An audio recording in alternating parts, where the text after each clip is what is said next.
Hasta que un día en YouTube apareció un mensaje que decía: hola, soy de una zona al sur de España, quiero un dron que alcance 16 kilómetros y lleve 3 kilos. Todas estas cosas lo que tienen es que tanto lo podemos usar los buenos como los malos, claro. Claro, o sea, yo lo comparo con una furgoneta. La puedes utilizar para repartir paquetes de Amazon o puede aparecer en mitad de un mercado navideño en Alemania, como aparece casi todos los años. Recuerdo Ronda con mucho más cariño que la academia. Una cosa buena que tiene el ejército es que te relacionas con gente con la que normalmente no te hubieras relacionado en tu barrio, en tu pueblo. Y sí es cierto que al acudir a los patronatos, a la academia, a todo este tipo de sitios, te abre un abanico tremendo y conoces a muchísima gente que luego a lo largo de tu vida te va a volver a reencontrar.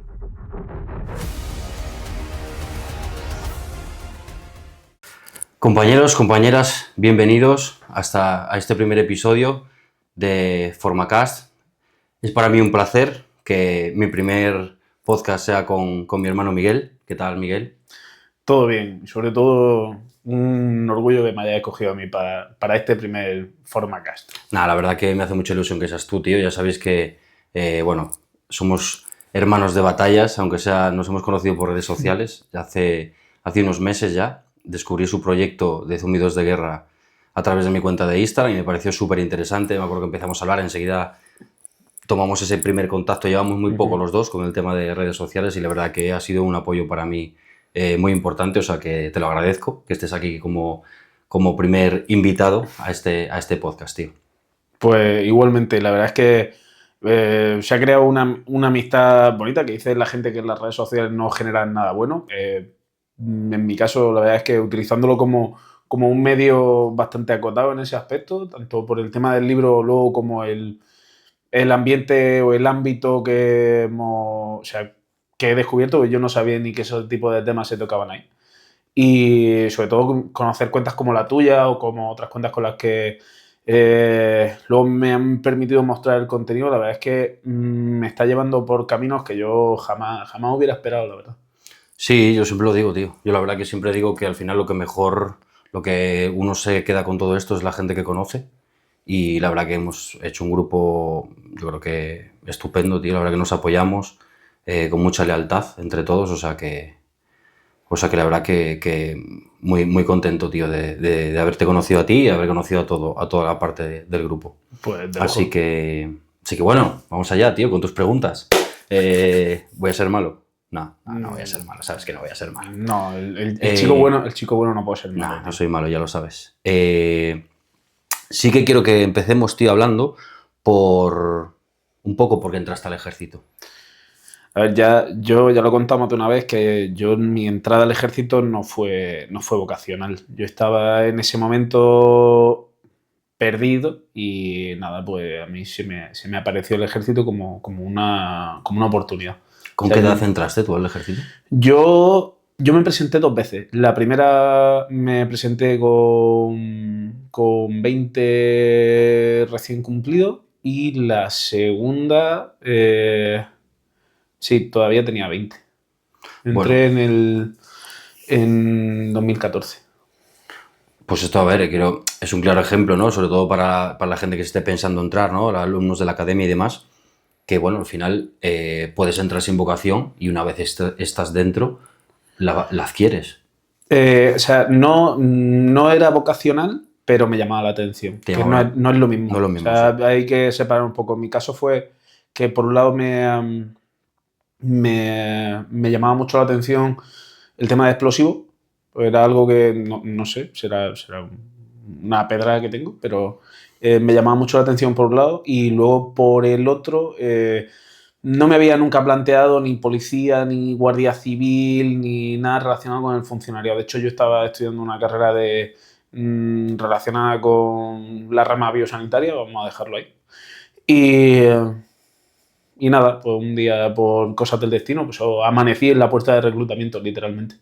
Bueno, pero al final es un claro ejemplo de que, a pesar de no tener esa vocación de una cosa es que te llama la atención, ¿no?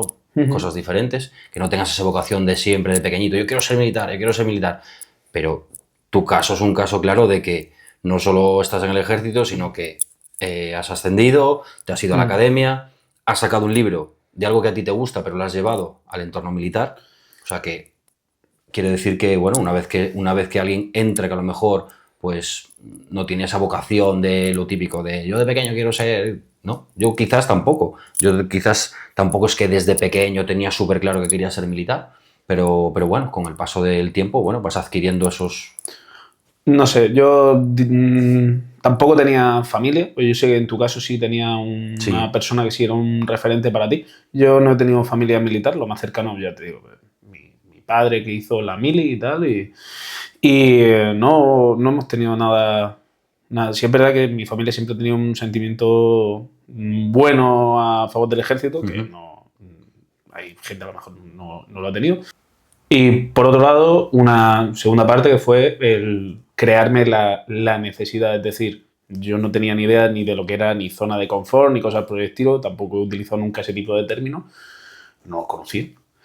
Y nada, me independicé, me fui de mi casa, una vez, la primera vez no lo llegué a superar, conseguí un trabajo y algo precario, alquilé mi piso, me independicé con mi pareja en aquel momento y trabajé hasta que lo saqué, pero ya por orgullo propio.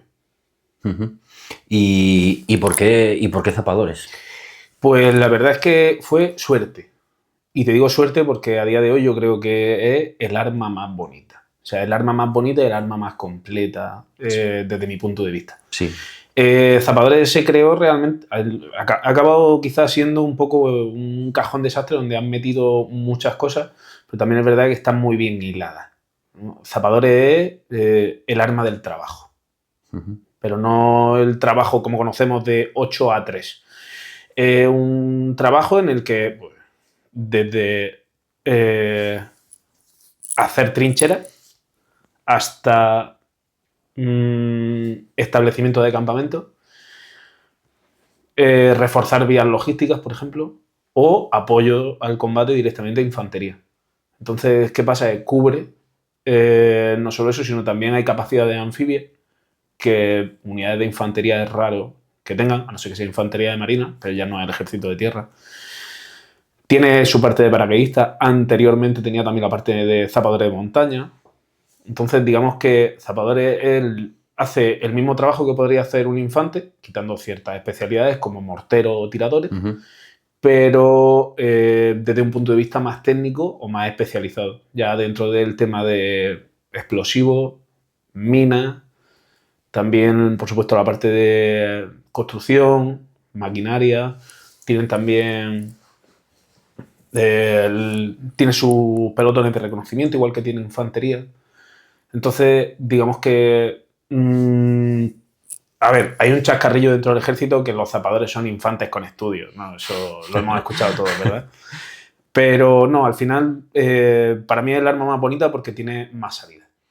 Sí, yo recuerdo gente, tío, muy trabajadora, lo que tú dices. Yo recuerdo en Afganistán o en el Líbano verlos construir las COPs y demás, y hostia, y aparte es lo que tú dices, ¿no? Es un arma que tiene un montón de posibilidades, ya que tanto los veía construir esa COP como los veía ir a vanguardia reconociendo un itinerario para posibles IEDs, para posibles artefactos o lo que sea. Y la verdad que... Y luego también el tema de vehículos. Por ejemplo, en Afganistán, cuando yo la segunda vez que estuve, estrenaban el Husky. Es el vehículo este que lleva los radares, que va Sí. midiendo el terreno y demás. O sea, que tiene un montón de posibilidades. Pero para alguien, por ejemplo, pues un chaval que esté ahora mismo de la academia, quiera entrar al ejército y que todavía, bueno, se está preparando, pero no tiene muy claro. Zapadores, bueno, sí, EOD, equipo EOD, OR. Mira, zapadores, por ejemplo, cuando se ve vamos a poner un ejemplo de las películas, ¿no? De la serie. El que pone, el que va con el detector, por así decirlo, buscando artefactos, ese es zapador. El que está con la maquinaria, por ejemplo, haciendo esas fortificaciones, porque no todo se hace con pico y con pala, ¿vale? También la cosa avanza. Zapadores, de hecho, zapadores ha sido de lo más utilizado en la Dana. De hecho, hay unidades específicas solo y exclusivamente de zapadores, como son los regimientos de ingenieros. Y al final, allá donde vaya el ejército, tienen que ir. Y, por ejemplo, cuando escuchamos lo de pontoneros, Pues mira, pontoneros, como su propio nombre indica, son los de los puentes. Realmente son los de los pontones. Los pontones son unas plataformas flotantes que se van uniendo unas con otras para hacer, pues eso, puentes flotantes o sobre pontones. si no me Y- equivoco, con el tema de la Dana en Valencia, creo que en alguna zona, no estoy seguro en qué pueblo exactamente. Pero no se pusieron pontones, se pusieron puentes. Se O sea, pusieron hay puentes. hay varios tipos de puentes, digamos. Ujú. Está el Mavey, está el Bailey, y luego aparte están sobre pontones, que son esos que son flotantes. Entonces, allí en Valencia, pues debido a la famosa Dana, pues se llevó unos cuantos puentes que eran claves sobre todo para llegar a otra parte de la población, al otro lado del Barranco del Pollo, y hubo varios que fueron desplegados por parte del Regimiento de Ingenieros y de la UME. Ujú. Sí, yo recuerdo en la Dana ver a los tapas con maquinaria, con todo tipo de máquinas para poder sacar. De hecho, al principio, quien, digamos, eran los completos protagonistas para poder quitar los coches, para poder quitar todo lo tal, eran las unidades de zapadores. Y, y tú, por ejemplo, ¿cambiarías algo en el sentido de la estructura de zapadores? Algo que tú crees que digas, pues a lo mejor Pontoneros estaba mejor porque esto cómo está estructurado. Cada brigada tiene sus zapadores, ¿no? Y luego hay unidades específicas de zapadores. A ver, yo te puedo contar cómo está organizado. Al final, que yo te diga cómo está, o sea, cómo lo cambiaría, no tiene sentido. Yo al final soy un uno más. Entonces, cada brigada tiene un batallón, que eso lo puede buscar cualquiera de los aspirantes que esté viendo el vídeo o cualquier persona que esté viéndonos ahora mismo. Entonces, hay un batallón de zapadores dentro de cada brigada. La Brilat, la Bripac, la Brigada de la Legión, Brigada de Extremadura, todos tienen su batallón de zapadores. Este batallón tiene su estructura donde tiene sus compañías de combate, de línea, zapadores de combate, que pueden ir pues, sobre distintas plataformas, sobre ruedas, sobre cadenas, dependiendo también del tipo de brigada que sea. Y luego tienen una compañía donde se encuentran los perfiles más especializados, como puede ser la MAPO de infantería, pues Sí. la compañía de apoyo de zapadores, donde se encuentra pues, el equipo de el EOD, que es como se le conoce comúnmente a los desactivadores, es como se le también la unidad de la sección de reconocimiento, la SERECO, que se dedica sobre todo a hacer reconocimiento, pero enfocada a temas de zapadores. Es decir, ya no solo temas de explosivos, temas de puentes, por ejemplo, tiene las capacidades anfibias para poder pasar al otro lado de la playa y ver, o sea, tender esa cabeza de puente, hacer eso. Por eso digo que al final es algo un poco más táctico y tiene su parte de combate, pero tiene una parte también que es propia del arma, que es ese apoyo. Por eso es una de las armas de apoyo.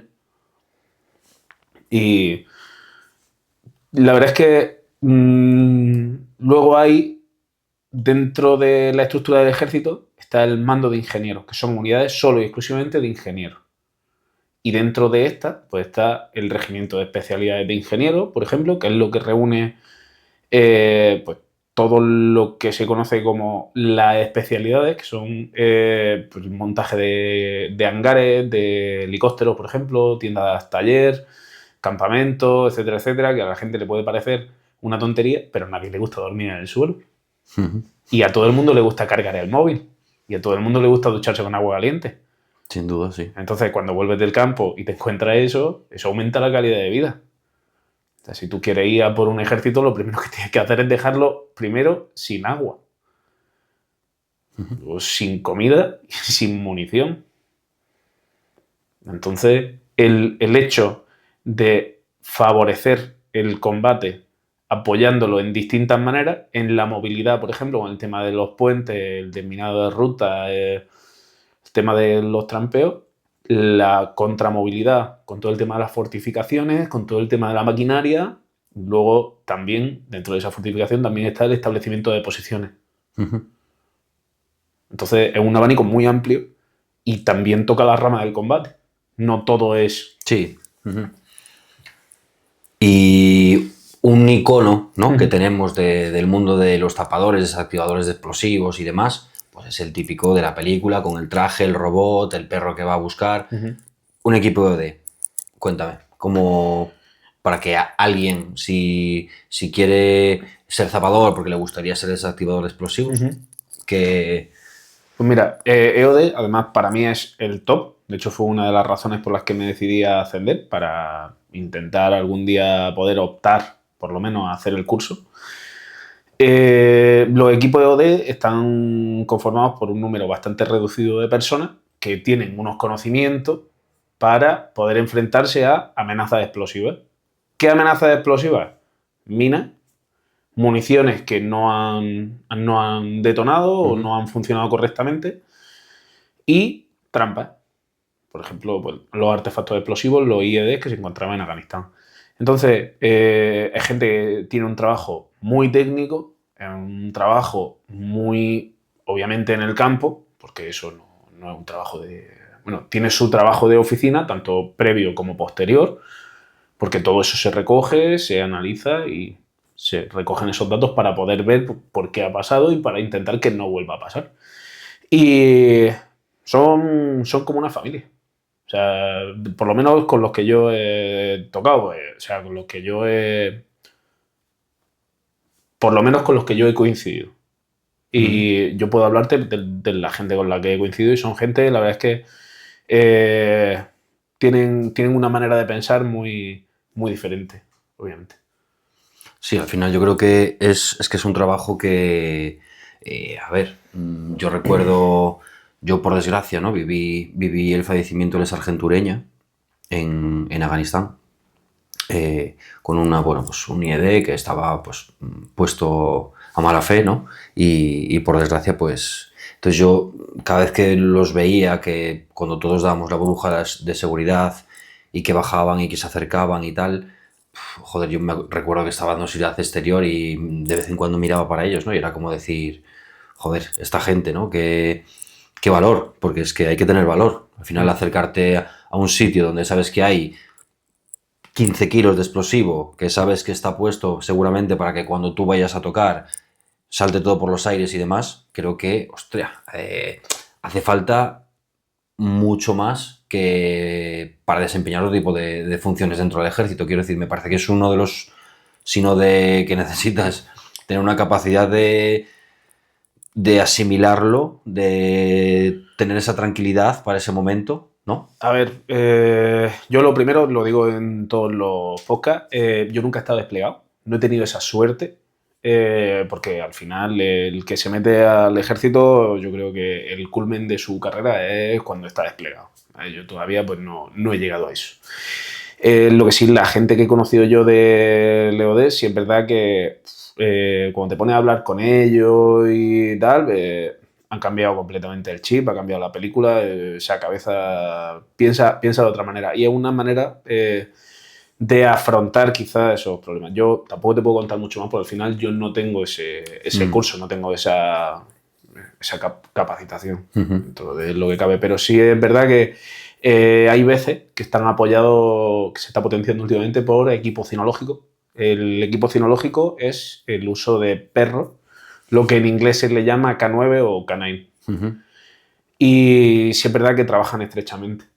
Hay perros de explosivos, hay perros de IED, que no son exactamente lo mismo, y hay perros de drogas. De hecho, en España hay ciertas unidades de referencia, no solo en el ejército de tierra, en otras unidades. Y yo en concreto tengo una cercana y la verdad es que son gente que muy, muy top en ese aspecto. Vale, y hay que ser suboficial para poder acceder a ese curso. Quiero decir, si hay alguien ahora que esté, un chaval que quiera entrar al ejército, que quiera entrar a zapadores porque quiera ser o pertenecer a un grupo de EOD, a un equipo de EOD, entiendo que para poder optar a ese curso tienes que ser suboficial. A ver, dentro de esa pequeña unidad no solo hay suboficiales u oficiales, también existe personal de tropa. Tiene que haber una antigüedad, tienes que tener ciertas habilidades, tienes que haber demostrado, pues, saber diferenciar ciertos tipos de minas, tienes que haberte familiarizado previamente. Entonces, no se puede o es complicado, ¿no? Una persona que es desconocedora del tema y que entre a zapadores y le metan directamente en un equipo EOD, obviamente. Claro, es un sitio muy específico. Claro, es como coger a una persona de la calle que no ha tocado nunca un fusil y lo meten directamente en un equipo de tiradores. No tiene sentido. Ya. O sea, tiene que pasar previamente una formación, entonces eso está más reservado para la gente que tiene mucha antigüedad y sobre todo que demuestra que le gusta, que le interesa el tema y que al final vale para ello. Pero, sin embargo, zapadores hace ciertas prácticas a lo largo del año. Explosivos, por ejemplo, en los campos de explosivos se hacen ciertos ejercicios, etcétera, etcétera, donde nosotros tocamos ese material, no el material específico del EOD, como puede ser, por ejemplo, el robot, ¿no? Que lo tienen los equipos de zapadores, de hecho se puede ver perfectamente, de esto se puede hablar, o sea, en los vídeos del ejército de tierra, sí.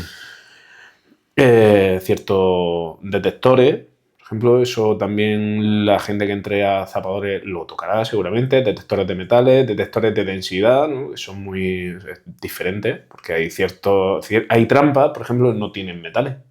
Entonces eso, la gente saltaba por los aires, la única manera es los cambios de densidades. Por eso te digo, al final es un arma muy técnica. Hay gente que le puede gustar más otro tipo de trabajo, sin dejar de perderse el vivir el día a día de una unidad. Vale, y ahora yéndonos un poco a tu libro, ¿no? O a tu libro, a tu hobby, a tus drones. ¿Cómo crees que se pueden implantar? Porque al final, hoy en día, antes teníamos que ir a hacer un reconocimiento a pie simplemente para mirar. Pues, a ver, estas labores son muy amplias, ¿no? No es lo mismo desempeñarlo, por ejemplo, en selva, que en desierto, que en mitad de una ciudad, etcétera, etcétera. Entonces, al final, tenemos que ver un poco el panorama, pero con el simple hecho de que haya un explosivo y no mandar a una persona a mirar si es realmente un explosivo o si es un falso positivo, por así decirlo, para que no lo entienda todo el mundo, mandas un dron, que puede costar X, pero va a costar bastante menos que la vida de una persona. Entiendo, sí, claro. Otro tipo de funcionalidad, por ejemplo, que se le puede dar, que lleva ya un tiempo utilizándose y que te sentirás identificado, pues, por lo que me has contado a mí de Afganistán, es el uso para hacer ciertos reconocimientos y hacer mapeados del terreno, porque de un año a otro, a lo mejor el terreno como tal, lo que es las montañas, las vaguadas, las cotas, no cambian, pero lo que sí cambia es que haya a lo mejor una edificación nueva, que haya, pues, ciertos puntos sensibles de los cuales han podido abrir fuego previamente. Entonces son puntos desfavorables para esa ruta, para ese convoy, y en vez de mandar a una persona a inspeccionar si hay algo, a un equipo, pues lo que hacen es desplegar una cámara montada en cuatro rotores, que al final es lo que es el dron. Eso estamos hablando de cosas que se podían hacer en 2014. 2014, 2015, incluso previamente. Ahora mismo están levantando minas con drones. O sea, levantando las posiciones con cámaras térmicas. Por supuesto, le están poniendo explosivos. Están utilizándolos para tirar explosivos encima de otras trampas explosivas ya colocadas. Están también utilizando drones enormes. O sea, lo que entiende la gente por drones realmente son cuadricópteros y mucha gente desconoce que puede haber algunos que ni siquiera caben en estas habitaciones y que no solo tienen 4 hélices, tienen muchas más, levantan a lo mejor hasta 600 kilos. Entonces, para arrastrar una manguera explosiva y abrir un camino, lo que se conoce como una brecha por un campo minado, para dar esa movilidad de la que hablábamos antes. Entonces, al final, las funcionalidades que tienen, para mí, son infinitas. Dentro de mi campo, obviamente, tiene sus limitaciones, pero la tecnología, yo creo que lo he dicho alguna vez, en la guerra y en la enfermedad es donde más avanza la tecnología. Y Ucrania está siendo un campo de pruebas en ese aspecto brutal. Sí, brutal. Y aparte que lo que tú comentabas del mapeado a mí me parece brutal, por ejemplo, para darle esa información al mando de por dónde van a pasar sus tropas, si pueden pasar, si no pueden pasar, porque al final muchas veces lo que hacemos hoy en día que es tiras de un plano, ¿no? O ese plano del año 2005 que tú no sabes si hayan plantado lo que hayan plantado, si a lo mejor Claro. tienes de vegetación por tal y llegas tú allí con tu fusil y de repente le dices al jefe que por aquí no se puede Pero pasar. eso ya ha cambiado completamente. Y a raíz de la guerra de Ucrania, que es lo que yo baso gran parte del libro, lo hemos visto en la guerra en directo. O sea, Ujú. estamos viendo en directo 14, 20 cámaras a lo mejor que está vigilando una sola persona, que ya no es una persona haciendo guardia en una trinchera, que a lo mejor tienen 20 drones desplegados y la línea de kilómetros que abarca una unidad es 100, 200 veces más grandes que las que había antes. O sea, es como si fueran torretas. Y no son unas cámaras cualquiera, tienen cámaras con unos zoom brutales, tienen también cámaras térmicas, directamente tienen sensores de movimiento que van mapeando lo que vaya cambiando dentro de esa imagen. Entonces, es algo que ha revolucionado completamente la guerra, ha revolucionado completamente la táctica. Totalmente. Todas las estrategias a bajo nivel y a alto nivel ya contemplan drones. Y no solo drones, esos cuadricópteros que digo que... De hecho, el libro empieza así, empieza explicándote qué es un dron y por qué tienes que saber clasificarlo al final. Y es algo que ha venido para quedarse. Como una ametralladora. Yo siempre digo que es la ametralladora del siglo XXI. La ametralladora se inventó en el siglo XIX y siempre pongo el mismo ejemplo, el de la batalla de Shiyorama, que se ve en la película del último samurái. Un grupo de samuráis contra un par de ametralladoras. El que quiera que lo vea, pero Creo que no acababan bien los samuráis, ¿no? la película se llama El último samurái. ¿Y cómo puede afectar tanto? O sea, esto lo que llamamos la tierra de nadie, hemos pasado de unos pocos kilómetros, ¿no? A que ahora las distancias son kilométricas porque nadie puede hacer absolutamente nada, porque en el momento que hay un pequeño movimiento, el enemigo ya lo ve y actúa en consecuencia. Entonces, ¿cómo crees tú que ha afectado en la guerra que estamos viendo hoy en día con la guerra que empezó hace unos años en Ucrania? A ver, yo quiero hacer primero un símil con la Primera Guerra Mundial. La Primera Guerra Mundial parecía una guerra que iba a acabar muy rápido y de pronto se estancó. Aquí, haciendo el símil con Ucrania, aquí empezó también, intentó esa operación especial donde vimos esos carros que se quedaban parados en mitad de Ucrania, esas columnas de carros durante esa primera fase de la guerra, el desastre de Gostomel, que fue bastante peculiar eso.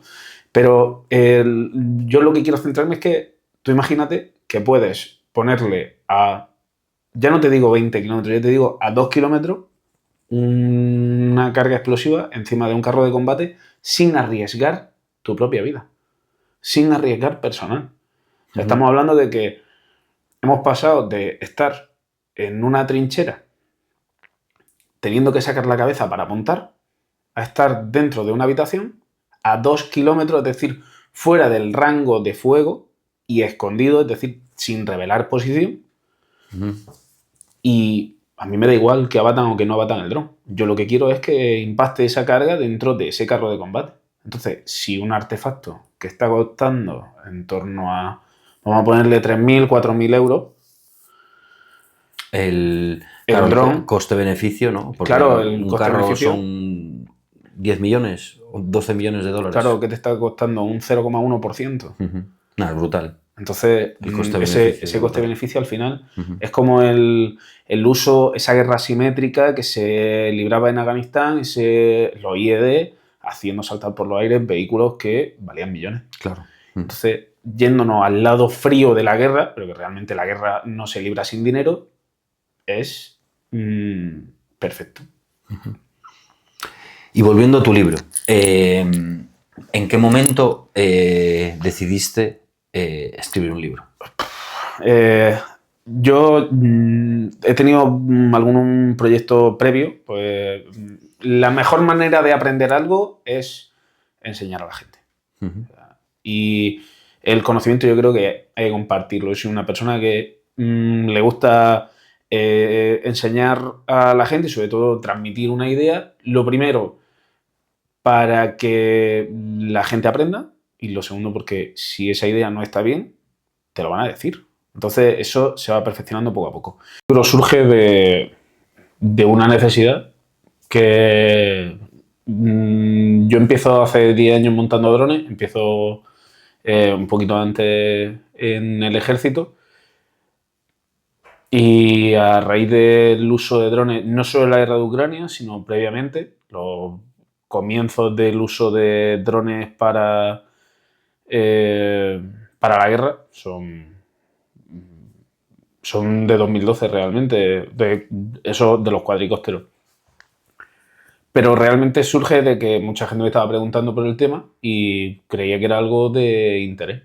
Y se alinearon ciertas cosas, tuve un tiempo y llevaba mucho tiempo recopilando información también desde el inicio del conflicto de Ucrania y llegó un momento ya me decidí y me puse a escribir el libro. También pedí el curso de drones del ejército, por antigüedad también es verdad que no me lo dieron en la unidad en la que estaba en aquel momento. Actualmente estoy en otra unidad, donde es un tema que sí se potencia bastante más. Y ¿por qué no? Al final, no sé, yo tengo, o sea, lo he hecho bastantes veces. Si lo ha hecho otra persona, ¿por qué no voy a hacerlo yo? Sí, totalmente. De todas maneras, tú empezaste con un proyecto en YouTube, ¿verdad? Sí. De cero a dronero. Sí, yo empecé con un canal de YouTube que a día de hoy todavía o sea, no me da vergüenza decirlo. Hay mucha gente que, no, yo antes en redes quito todo lo que... No, a mí además me gusta que la gente vea la evolución también que ha tenido un poco. Yo enseñaba a la gente a hacer sus propios drones de manera gratuita en 2020, que tuvimos mucho tiempo, ¿no? Para pensar todo en casa, pues yo intenté encauzarme en ese proyecto hasta que un día en YouTube apareció un mensaje que decía: hola, soy de una zona al sur de España, quiero un dron que alcance 16 kilómetros y lleve 3 kilos. Y dije... Pintaba feo, ¿no? Pinta feo. Además, claro, o sea, yo en 2020 estaba terminando la academia y dije, voy a tirar 3 años de mi vida por la borda. Claro. O sea, no por nada, sino porque estoy terminando la academia. Entonces, ahí también sí que me di cuenta que se podían utilizar los drones para fines para los cuales no era lo que yo estaba utilizando, que al final estaba haciendo drones de carreras para poder, pues, hacer circuitos con otros amigos que también competían, de hecho, y tal. Y ahí fue cuando empecé a darle un poco vuelta a la cabeza, ya no solo la aplicación militar, sino también la aplicación dentro de los delitos. Claro, claro, sí. Todas estas cosas lo que tienen es que tanto lo pueden usar los buenos como los malos, claro. Claro, o sea, esto al final yo lo comparo con una furgoneta. La puedes utilizar para repartir paquetes de Amazon o puede aparecer en mitad de un mercado navideño en Alemania, como aparece casi todos los años. Sí, totalmente. Y tú cuando estabas en la academia, compaginabas ya todo esto de los drones en la academia, ¿cómo lo llevaste? O sea, ¿cómo pudiste compaginar? Porque bueno, la academia, pues bueno.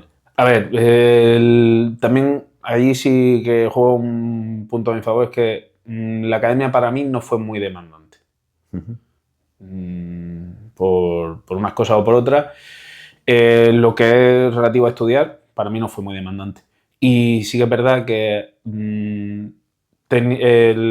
al estar en Madrid, yo soy del arma de zapadores, eso lo digo abiertamente, el arma de ingeniero, y la academia está en Hoyo de Manzanares. Y en 2017 me saqué la titulación de lo que ahora se conoce como el A1, A3, el A2 y el STS. Antes era solamente un certificado de piloto de drones. Al final,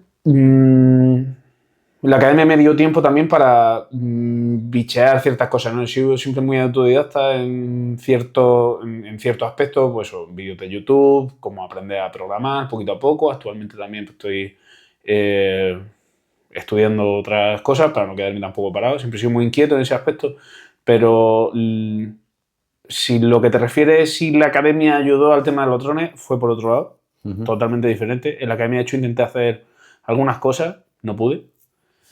Y eso luego se ha visto potenciado a raíz del conflicto de Ucrania, que ha sido, digamos, el gran descubrimiento de los drones para el mundo. Pues yo realmente, el libro surge de una necesidad que Yo empiezo hace 10 años montando drones, empiezo un poquito antes en el ejército.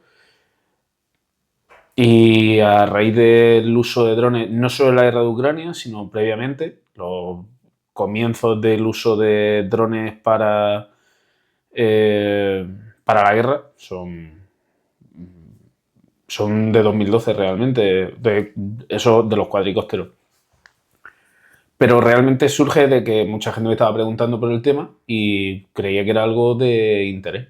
Y se alinearon ciertas cosas, tuve un tiempo y llevaba mucho tiempo recopilando información también desde el inicio del conflicto de Ucrania y yo un momento ya me decidí. Me decidí y me puse a escribir libros. También pedí el curso de drones del ejército, por antigüedad también es verdad que no me lo dieron en la unidad en la que estaba en aquel momento. Actualmente estoy en otra unidad, donde es un tema que sí se potencia bastante más. Y... ¿por qué no? Al final, no sé, yo tengo, o sea, lo he hecho bastantes veces. Si lo ha hecho otra persona, ¿por qué no voy a hacerlo yo? Sí, totalmente. De todas maneras, tú empezaste con un proyecto en YouTube, ¿verdad? Sí. De cero a dronero. Sí, yo empecé con un canal de YouTube que a día de hoy todavía o sea, no me da vergüenza decirlo. Hay mucha gente que, no, yo antes en redes quito todo lo que... No, a mí además me gusta que la gente vea la evolución también que ha tenido un poco. Yo enseñaba a la gente a hacer sus propios drones de manera gratuita en 2020, que tuvimos mucho tiempo, ¿no? Para pensar todo en casa, pues yo intenté encauzarme en ese proyecto hasta que un día en YouTube apareció un mensaje que decía: hola, soy de una zona al sur de España, quiero un dron que alcance 16 kilómetros y lleve 3 kilos. Y dije, Pintaba feo, ¿no? pinta feo. Además, claro, o sea, yo en 2020 estaba terminando la academia y dije, voy a tirar 3 años de mi vida por la borda. Claro. O sea, no por nada, sino porque estoy terminando la academia. Entonces, ahí también sí que me di cuenta que se podían utilizar los drones para fines para los cuales no era lo que yo estaba utilizando, que al final estaba haciendo drones de carreras para poder, pues, hacer circuitos con otros amigos que también competían, de hecho, y tal. Y ahí fue cuando empecé a darle un poco vuelta a la cabeza, ya no solo la aplicación militar, sino también la aplicación dentro de los delitos. Claro, claro, sí.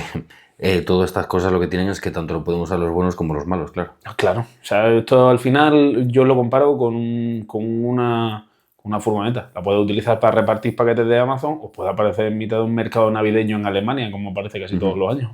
Sí, totalmente. Y tú cuando estabas en la academia, compaginabas ya todo esto de los drones en la academia, ¿cómo lo llevaste? O sea, ¿cómo pudiste compaginar? Porque bueno, la academia, pues bueno. A ver, también ahí sí que juego un punto a mi favor, es que la academia para mí no fue muy demandante. Por unas cosas o por otras. Lo que es relativo a estudiar, para mí no fue muy demandante. Y sí que es verdad que al estar en Madrid, yo soy del arma de zapadores, eso lo digo abiertamente, el arma de ingeniero, y la academia está en Hoyo de Manzanares. Y en 2017 me saqué la titulación de lo que ahora se conoce como el A1, A3, el A2 y el STS. Antes era solamente un certificado de piloto de drones. Al final, la academia me dio tiempo también para bichear ciertas cosas, ¿no? He sido siempre muy autodidacta en ciertos aspectos, pues vídeos de YouTube, cómo aprender a programar poquito a poco. Actualmente también estoy estudiando otras cosas para no quedarme tampoco parado. Siempre he sido muy inquieto en ese aspecto, pero si lo que te refieres, si la academia ayudó al tema de los drones, fue por otro lado, totalmente diferente. En la academia, de hecho, intenté hacer algunas cosas, no pude. Sí es cierto que recuerdo Ronda con mucho más cariño que la academia, porque al final es un periodo escolar, digamos, son 9 meses. Y estando ya dentro del ejército y conociendo un poco, pues al final no llevaba tampoco mucho tiempo cuando entré, ¿no? Llevaba un par de años, una cosa así. Pero teniendo ya contacto con el ejército, tuve contacto con gente de otras unidades, pues Yo estaba en su momento en la brigada paracaidista, estuve con gente de la Legión, con gente de regulares, con gente además de regulares de Ceuta y de Melilla, con gente de Madrid, gente que estaba en el Pardo, gente que estaba en unidades logísticas que no había escuchado hablar en la vida, gente con unos perfiles muy variopintos, gente que venía pues, de la Brilat, por ejemplo, algún asturiano, y eso te enriquece mucho. O sea, una cosa buena que tiene el ejército es que te relacionas con gente con la que normalmente no te hubieras relacionado en tu barrio, en tu pueblo. Y sí es cierto que al acudir a los patronatos, a la academia, a todo este tipo de sitios, te abre un abanico tremendo y conoces a muchísima gente que luego a lo largo de tu vida te va a volver a reencontrar. El ejército, aquí al final estamos a 5 personas siempre, o sea, a 5 conocidos. Sí. Sí, es verdad, a mí me pasa. Yo muchas veces, el ejército es algo muy, no, creo que es algo muy, muy chulo, ¿no? El poder conocer a tanta gente, gente de tantos sitios diferentes, que al final, pues, un tío ya simplemente por la forma de hablar, un tío de Málaga, un tío que es de La Coruña, pues, no hablan ni igual, ¿no? Y la verdad que sí que es la leche que pase el tiempo, ver que te encuentras a gente de maniobras, o por ejemplo, en cualquier acto que vas por ahí te encuentras a esta hostia, 5 años, 10 años, y la verdad que es bestial como lo que te abre la mente, ¿no? El tema de, al estar también ahí, me imagino que esto también une mucho. Al final, un sitio donde estás ahí siempre con gente que al final no se va a su casa, sino que por la tarde está ahí contigo en el mismo sitio, eso al final yo creo que crea muchos lazos, Claro. más que en las propias unidades, quizás. Además, yo te voy a poner el ejemplo de cuál es la gente que más se relacionaba entre ellos, los canarios y los asturianos. Pero ya no solo en Ronda, también en el CFO donde yo estuve, en San Fernando, pues vivían a tomar por culo. Claro. O sea, no se van a volver los gallegos y los asturianos todos los fines de semana a su casa, por mucho AVE, por muchas... Claro. Son 48 horas y vas a perder casi 20 de viaje, al final, entre unas cosas y otras. Entonces, ¿qué pasa? Se quedan allí, conocen a la gente y eso, si tú te quedas con la gente y haces piña y haces, pues eso, Sí. eso que tú dices, en la misma camareta, para que la gente nos vea y no lo entienda, en la misma habitación, pues que se una, que parece un chiste, uno de Madrid, uno de Valencia, un andaluz, un vasco, un gallego, y se juntan todos ahí y empiezan a compartir la experiencia. Es cierto que hay roce, pero al final tienes que aprender a convivir con la gente y tienes que dar tu brazo a torcer. Y es una cosa que te da mucha riqueza y luego te abre unas puertas que otro trabajo más normal, más común, no te va a abrir. Y luego el ejército, es cierto que en alguna... No es que la palabra no es carencia, la palabra es austeridad. A lo mejor hay otros cuerpos que no lo tienen. Y a lo mejor hay otros cuerpos que no se pasa quizá tanto tiempo juntos. Sí. Y luego tú y yo tenemos amigos que están, pues, Fuerza de Cuerpo de Seguridad de Estado o en seguridad privada y ellos mismos lo dicen, que como en el ejército no tienen esa relación.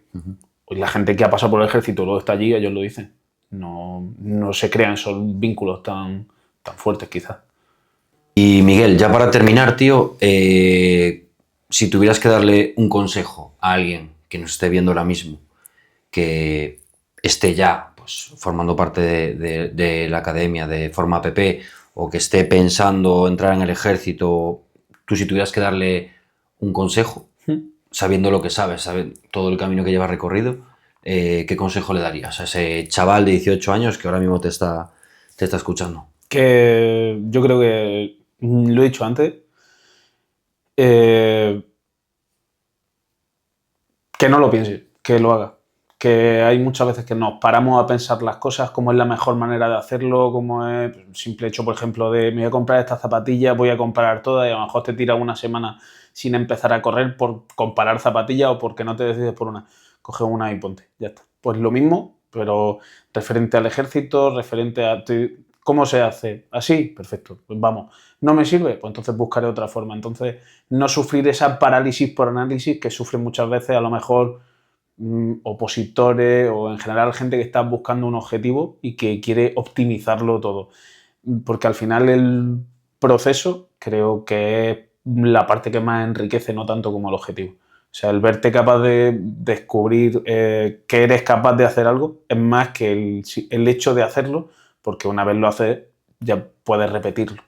Entonces yo creo que eso sería lo que la gente debería de saber, que lo que tienes que hacerlo, no plantearse, me voy a plantear hacerlo, no, hazlo, ya está, inténtalo, y si no, pues inténtalo otra vez hasta que salga.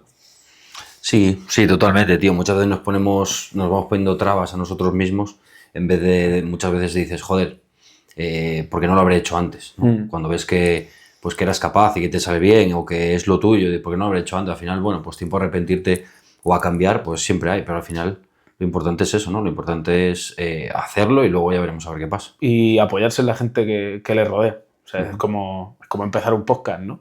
O sea, eso es. Ya está. Coge a tu colega, líalo y a funcionar. Y aquí estamos. Pues nada, tío, pues muchísimas gracias. De verdad que es un placer que seas el primero en pasar por aquí. Y nada, seguid a Miguel en redes sociales, en Instagram, dejaremos el enlace por aquí abajo en la descripción del vídeo. Y haceros con su libro. Al final los drones es el presente y es el futuro. Si os interesa el mundo de la seguridad, el mundo de la milicia en general, creo que es una muy buena opción para iniciaros en este mundillo, abriros los ojos un poco y al final, si no tenéis nociones, si no tenéis conocimientos sobre el tema de drones, creo que es un libro perfecto para empezar. Así que nada, muchas gracias y nos vemos en el próximo. Chao.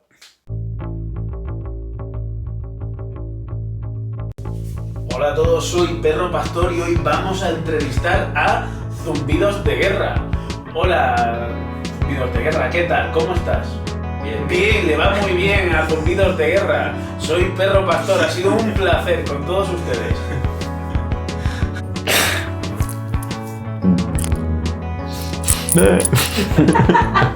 Esto lo voy a poner. Claro. Sí. Joder. Así. Sí. Vale. Pega la palmada, tío. Claro. Tú, ya está. O sea, y a tomar por culo. Ya, lo sé, tío. Lo que pasa es que perfecto. me cuesta, tío. Sí, pero porque... sí. Y además ahora mismo estamos hablando delante de la cámara y tan tranquilo. Esto no se va a publicar, tío. Pero no pasa nada, pero es que me he puesto a llorar de la risa. Ya, tío. Estoy un poco nervioso, se va a hacer es raro. Ya. Esto va a salir, lo voy a sacar. Bueno, pero ¿y qué? Vale. No pasa nada. No Me encanta que tu primera vez sea conmigo. Ya, eso claro. te lo voy a decir ahora, te lo voy a agradecer, ¿vale? Tío, sí. Me encanta. ¿Eh?